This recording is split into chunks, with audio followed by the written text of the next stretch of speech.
What is up, everyone? JD here. I hope you're all doing well today. Today I am going to be bringing you a battle of the knives. As you can see here, I have two knives on the table. First is the Civivi Imperium. Really good knife. Really like this one a lot.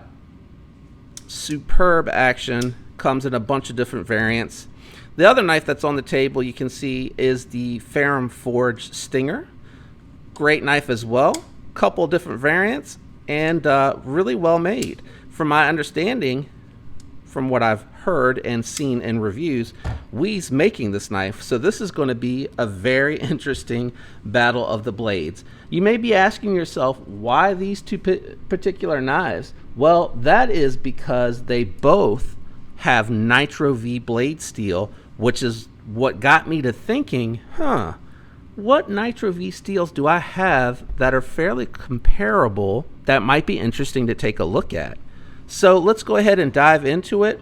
First and foremost, let me get some house cleaning out of the way. This is going to be somewhat subjective because it's going to be pretty much my opinion of the features and function of these knives. So it's just a little bit of fun. Try not to get bent out of shape if you have one of these or if one of these are your favorite. And let's just go through it and have some fun with it and enjoy it. Honestly, both of them are very well done. If you're enjoying the video, do me a favor, leave a like. Helps me out with the YouTube algorithm, and consider subscribing. I'd love to have you join. I really do.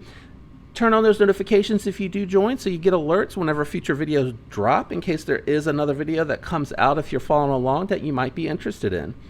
Having said all of that and getting all the house cleaning out of the way, let's go ahead and jump into it. I'm going to be doing these on a 1 to 3 scale, 1 being the worst, 3 being the best.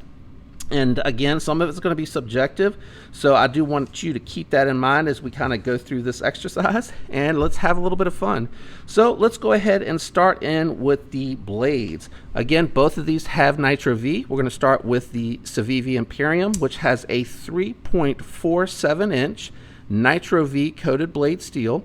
Really thin behind the edge, really well done. It is a flat grind followed by a swedge at the top here, so it is a very thin slicey knife, and it's almost 3.5 inches, and almost all of that is usable cutting edge. You do have a little bit of a finger choil right here to choke up on for some precision work, which also lends to a very nice sharpening choil way off of that plunge grind. So really well. I'm giving that a 3. I think for an EDC knife, that's awesome. Let's take a look at the Ferrum Forge Stinger. The Ferrum Forge has a 3.25 inch blade, Nitro V steel, also has a flat grind, but does not have a swedge. However, the crown is, the spine is crowned, which is really nice, comes out to a really good tip. Now, the disadvantage of the Nitro V blade here is that it is not all usable, and that's because they give you a full finger choil for you to be able to choke up on. You do feel a little bit of that blade, and you do need to be a little bit careful that you don't slip forward, because you are definitely going to cut deep. This is also very slicey, and that might have something to do with the fact that the same company is making both of these knives. So I'm going to give that as a 3 as well, and here's my reasoning behind that, because that's going to come down to a little bit of preference. Do you like having more cutting edge and just a little bit of a finger choil to where you can just move up a tiny little bit to use the finger for some precision work? Or are you going to be using your knife to choke up more so? Because moving into that first knuckle is going to allow you to choke up really far on that blade and power through some work. So that's going to come down to a little bit of preference. So I do want to give both of those a 3 because, again, it does come down to preference. All right, so next up, I want to talk about, again, the grind. We did talk about the length and the grind and what that attributes to it, but I wanted to talk about these because they're a little bit different as far as their approach. This has a full flat grind, and it does not have a swedge at the top. That is going to lend a little bit towards the dragging, but with it being so thin and slicey and a flat grind, it's still going to move fairly easily through the materials. And then with the flat grind on the Imperium, it has a swedge, and because it is a thinner profile, it is going to actually feel like, and in practice should slice through the materials just a touch better than the Ferrum Forge. So I'm going to give the Civivi a 3 here, and I'm actually going to give the Ferrum Forge a 2, but both, again, still really, really good. And I like the fact that they both are going to be really, really good slicers for an everyday carry. And it's just going to be a marginal difference that you might feel on that. The thickness of the blade, because of the fact that they come out, are identical, but it's just going to be less drag because this is going to be a smaller, thinner blade, so it's going to cut through that material and feel like it has a little less resistance. But again, you're not going to really feel a whole lot of resistance with the Stinger with that tall flat grind because it is so thin. So again, this is just preference and my thoughts on how the blades and the grinds are done. But I am giving the Imperium the 3 and the Ferrum Forge a 2 in this particular instance. And again, you do have more cutting edge and you have less belly. So you do have the belly here, so when you're going through your push cuts, you do have the possibility of it wanting to tend to slide out, and you do have the fuller here as well that is kind of sharp. I don't want to get into the deployments just yet, but that is going to catch a little bit as you're using it, versus the Imperium, because it has a longer, flatter surface. When you move up and you choke up to cut through, it's going to be less likely to slip out. So a marginal difference, but both are going to slice really well, so I didn't want to knock on the Ferrum Forge Stinger too much. It's still really, really good. Next up, we're going to talk about the handles and the ergonomics, and this one is really tough for me because I feel like both the Imperium, which has the contoured scales on here, is shorter and it has a little bit of a sweep here. It feels really good in hand though. Like when you go to hold it and when you actually are in practice going to use it, regardless of what you're using it for, it's really comfortable in a whole lot of different positions. Doesn't necessarily excel heavily, but it's very comfortable to use, which I think is important for an EDC, something that you're just going to carry around for like use for every day. It's not a specific task. It's really, really good. Now with the Ferrum Forge, it does have good ergonomics and good in-hand position, but the one thing about the Stinger for me, when you're not using that finger choil, it doesn't offer a full in-hand grip. You see I have a little bit of blade left over on the Imperium. It carries all the way out to the pinky, and I do have bigger hands, so again, this is a little subjective, but for me, I have a little bit of that wanting to fall off, and it isn't a lot to grip onto. And Ferrum Forge didn't do anything as far as giving you like a little bit of a lanyard to kind of grip onto when that happens. Now, having said that, if you do need to choke up to use the knife, you actually have plenty of blade left. The other thing with the ergonomics is that neither one of them had really good pocket clips. I did change this out to the Civivi Elementum pocket clip, which did help tremendously as far as the feel in hand.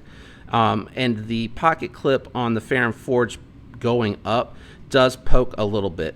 The other thing that I wanted to mention around ergos, because this does have a little bit of contouring to it, it actually kind of fills out into the hand pretty good based on where it's landing for me, so I really do like that.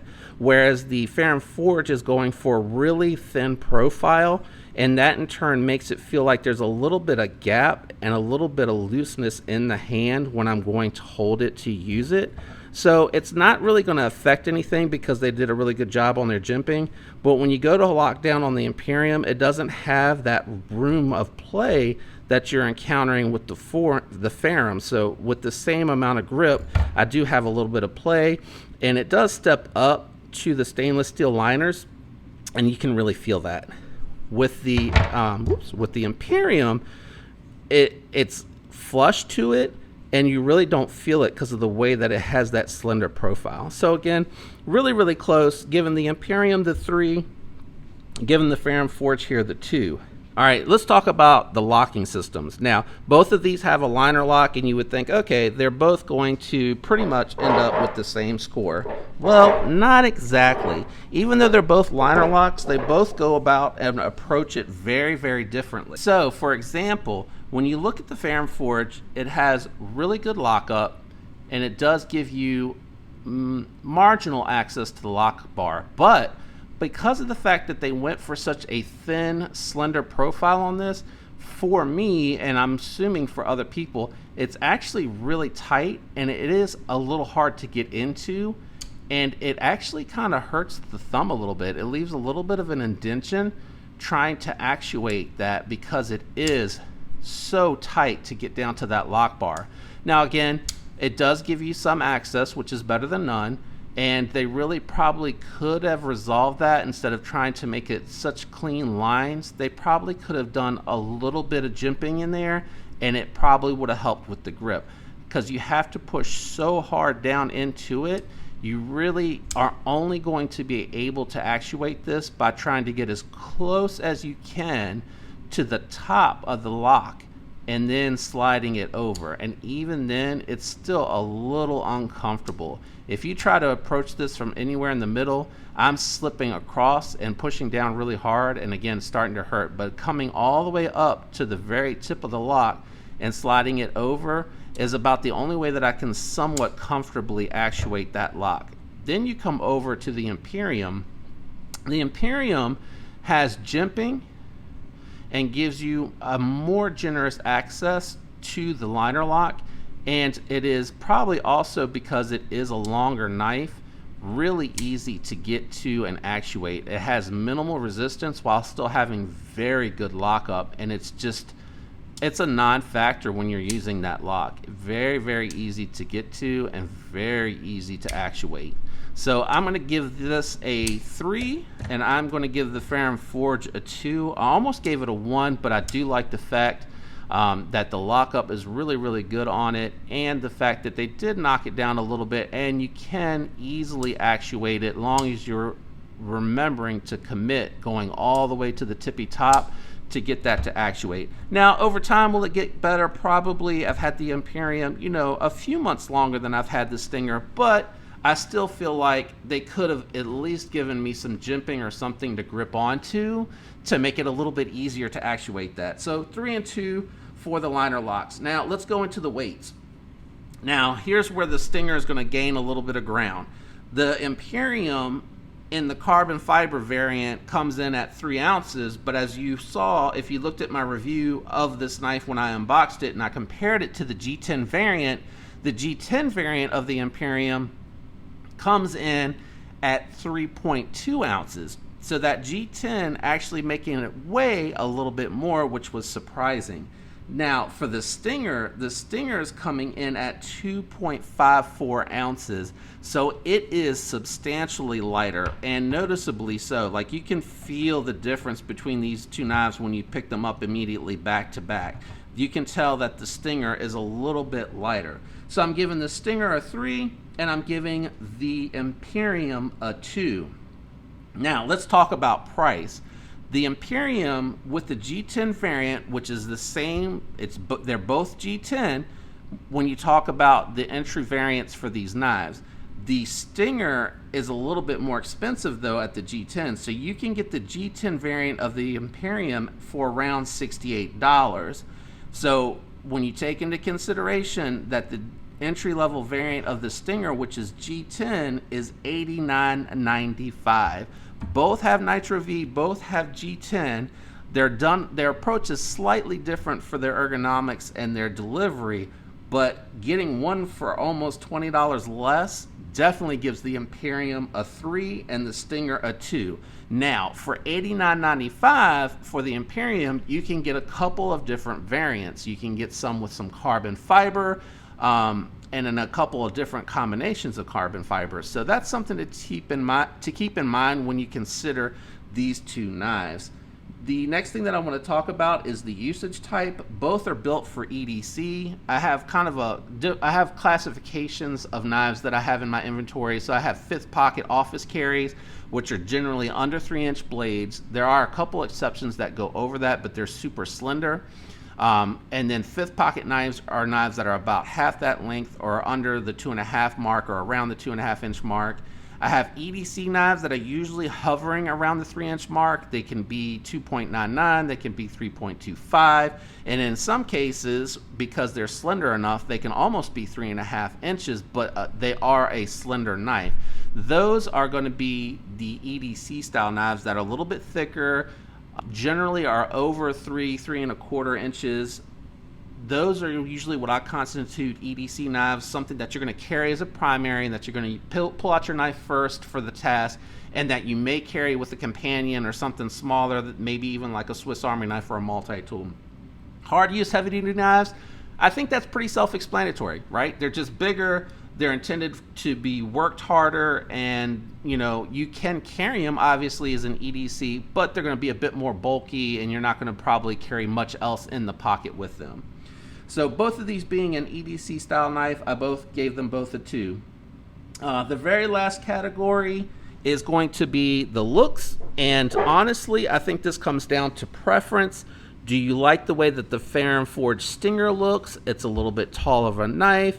It has a very different look to it, and I think both of them do a very good job delivering how they're intended. So I gave both of these a 2 because I think that they, it's preference. I think they both look good, I guess is what I'm saying. They're not outstanding, they're not superb, they're not spectacular. They're not like a custom-made knife with like fat carbon fiber on them or anything like that. I think they look good. It depends on what you want. You can get a JG10 that you can dye any color. You have a couple of colors that you can pick up the Fair & Forge, a very safe approach, and a very decent looking knife. I feel like the profile and the cut are not offensive, so I gave both of them a 2. The last thing that I wanted to talk about is fidgetability. Both of these have dual deployment methods, so I'm giving them both a 2. The Fair & Forge has the fuller, which works pretty well. It is a little bit sharp. It does dig into the finger when you try to use the thumb to deploy from the fuller, but when you go in to use the reverse flick, works really, really well. I love the jimping on the Fair & Forge. I kind of wish it would have ramped around, but it honestly grips enough to where you can flick it with ease. So I really do like that. Same thing with the Imperium. It gives you 2 forms of deployment. It does give you the thumb studs just in case you don't like the front flipper, which I think from the flipper, if you want something extra, that's where the fuller comes into place. But the front flipper on this is done really well. They wrap the jimping around, which I love to see. This is my favorite type of jimping, this smaller, slightly deeper jimping. Really, really grippy and very easy to use. So I do like that a lot, but it is tuned well to work with the thumb studs. So they did a good job with that, and I'm going to give both a 2 because I feel like they both have 2 and it comes down to preference. 3 I think is like having 3 different forms of deployment for me. Would have given them a 3. So in the end, it was a close battle, but in my comparison, the Imperium came out ahead slightly, and the Fair & Forge coming in just behind it. Now, again, this was just for fun.